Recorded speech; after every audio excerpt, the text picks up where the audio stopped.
Welcome everybody to our business math course. Today we are discussing the product and the quotient rules.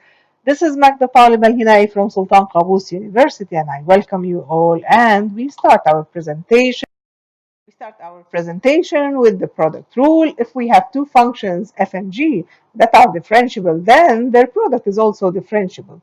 And we have the following formula for the derivative of the product, which is equal to the first times the derivative of the second plus the derivative of the first times the second function. And we're going to prove this using the derivative as a limit. We'll use the definition of the derivative as a limit. And here comes our proof. The derivative of the product of f of x times g of x with respect to x is equal to limit as h goes to 0, f of x plus h multiplied by g of x plus h minus f of x multiplied by g of x all over h. Now we're going to do a trick. We're adding and subtracting f of x plus h multiplied by g of x. Let's see. So here's the left-hand side. The right-hand side, we have these two terms. We added them and subtracted them. So as if we're adding 0 or subtracting 0. Now we split this fraction into the sum of two limits. The first limit will be f of x plus h multiplied by g of x plus h minus g of x. Notice the brackets. We came and we took f of x plus h, common factor from the first two terms.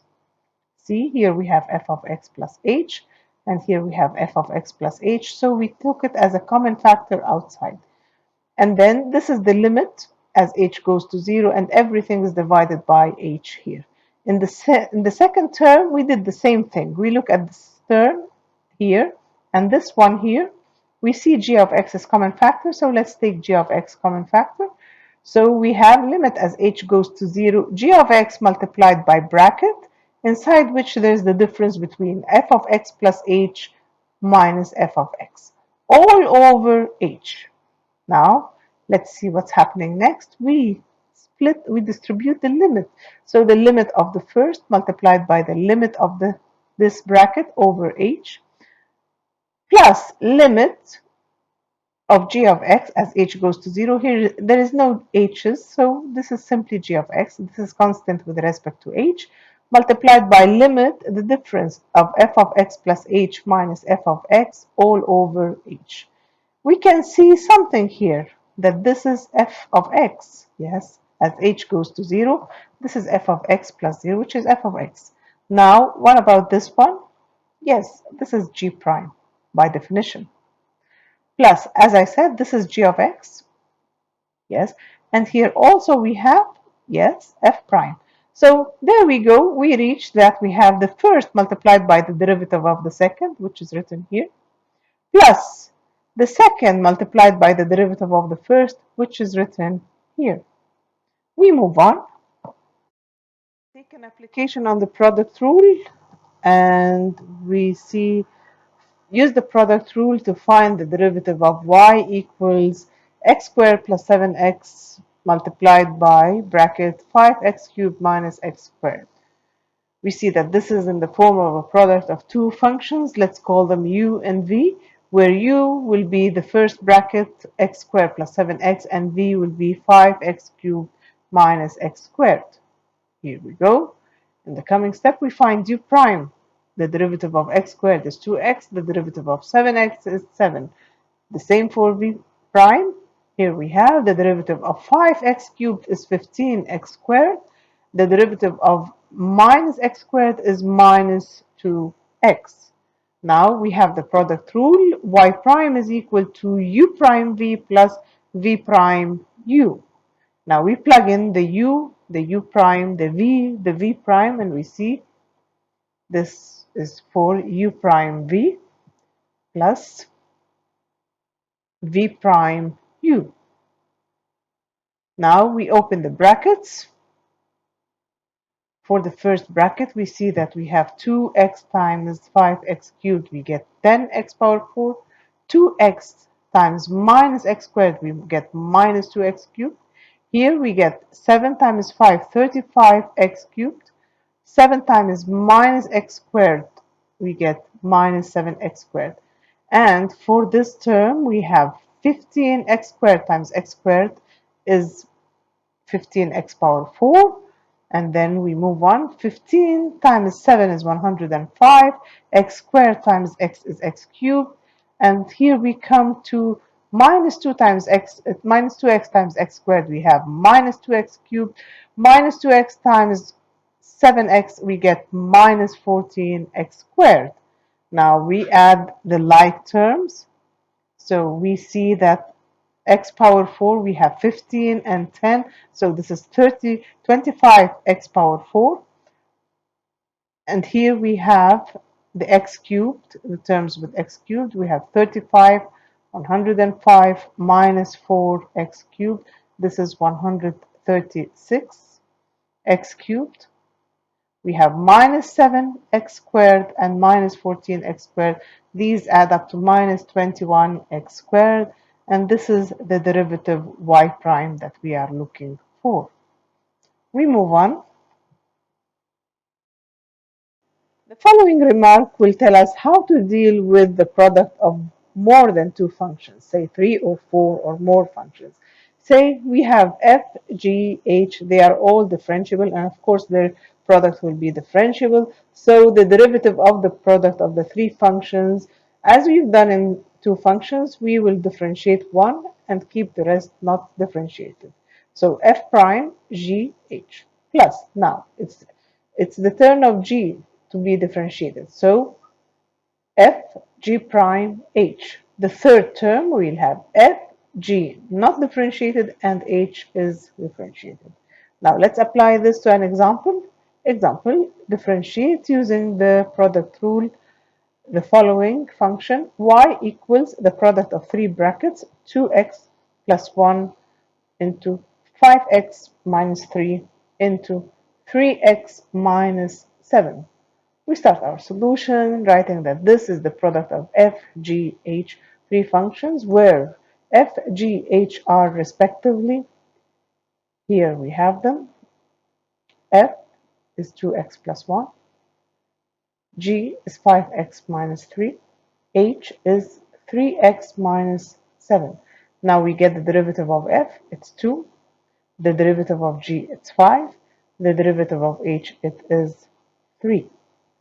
Now we apply the rule we have up there. Yes, we wrote it here.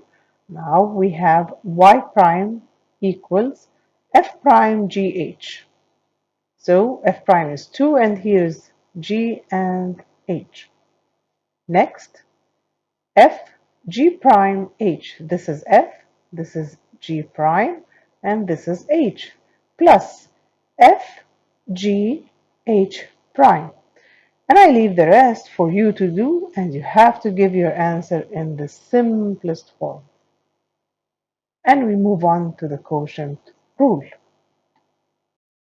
Together we go to the quotient rule where we have two differentiable functions f and g is not zero, then the quotient f over g is also differentiable, and we have the rule for the derivative of the quotient of two functions as in front of us. We need to prove this. We start from the definition of the limit, derivative as a limit, so we have the limit in front of us.